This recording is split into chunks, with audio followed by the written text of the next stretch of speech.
নমস্কার বন্ধুরা, সঙ্গীতা সাতখাওয়ানে সবাইকে স্বাগত। আজকে মাছের মাথা দিয়ে লাউ ঘন্ট রেসিপি নিয়ে এসেছি। জানি খুব কমন রেসিপি, সবাই করতে পারে, তবুও আমি কিভাবে করছি সেটা তোমাদের সঙ্গে শেয়ার করব। দেখতে থাকো রেসিপিটা।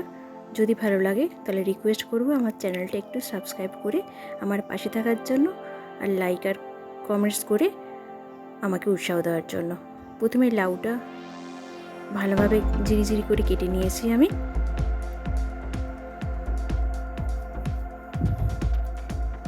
এবারে কড়াই গরম করে তাতে সর্ষের তেল দিয়ে, তেলটা একটু গরম হলে ওর মধ্যে নুন আর হলুদ দিয়ে দিয়েছি আমি। তারপরে মাথাগুলো দিয়ে, এটা কাতলা মাছের মাথাটা খুব ভালো মতন আমি ভেজে নেব।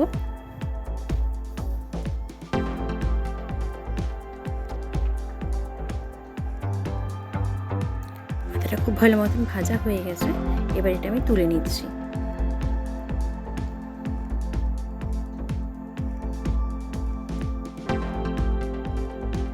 এই তেলের মধ্যে আমি ফোড়ন দেব।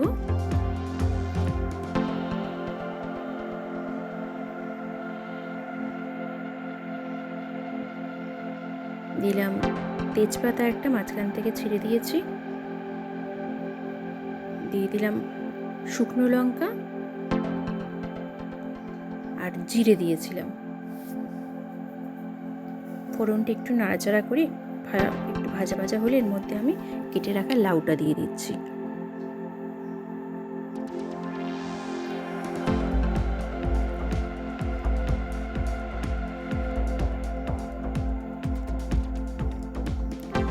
পুরো লাউটা দিয়ে দিলাম, দিয়ে খুব ভালোভাবে নাড়িয়ে চাড়িয়ে নিতে হবে তেলের সাথে।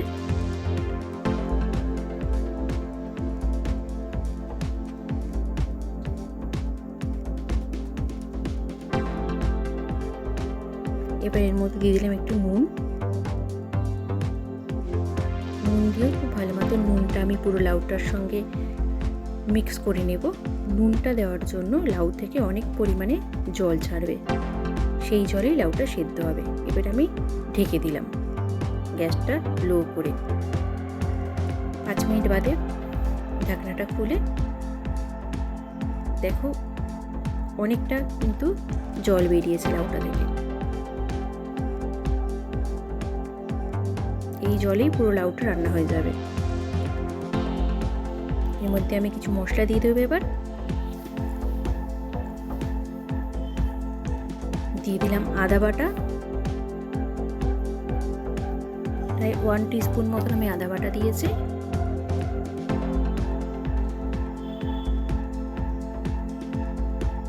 দিয়ে দিলাম জিরে গুঁড়ো, এটাও প্রায় 1 টিস্পুন মতন দিয়েছি। সাথে দেব হলুদ দিয়ে এবারে খুব ভালো মতন মশলার সঙ্গে আমি লাউটাকে মিশিয়ে দেব।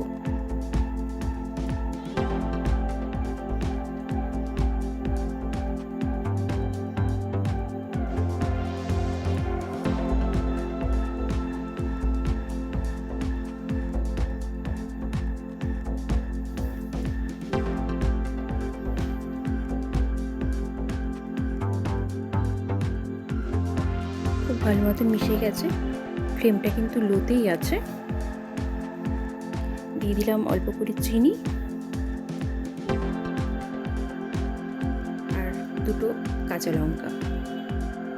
যেহেতু আমি এর মধ্যে কোনো লঙ্কা গুঁড়ো ব্যবহার করব না, তাই কাঁচা লঙ্কা দিলাম। এবারে মাছের মাথাটা দিয়ে দিলাম, যেটা ভেজে রেখেছিলাম। দিয়ে নাড়িয়ে চাড়িয়ে আবার কিছুক্ষণের জন্য ঢেকে রাখবো। আবার 5 মিনিট বাদে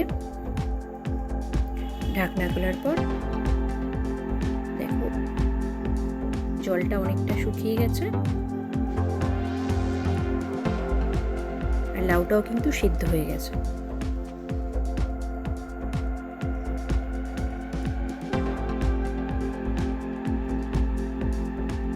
এবার যতক্ষণ না পর্যন্ত পুরো জলটা শুকিয়ে যাচ্ছে ততক্ষণ পর্যন্ত আমাদের রান্না করতে হবে।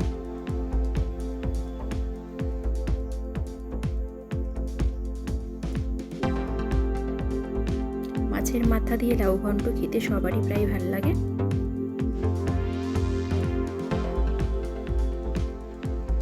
অনেকেই অনেক রকমভাবে করে, আমি এরমভাবেই খুব সহজভাবে করি। যদি ভালো লেগে থাকে রেসিপিটা, তাহলে আমার চ্যানেলটা একটু সাবস্ক্রাইব করে আমার পাশে থাকার অনুরোধ রইল, আর লাইক আর কমেন্টস করে আমাকে উৎসাহ দেওয়ার অনুরোধ রইল।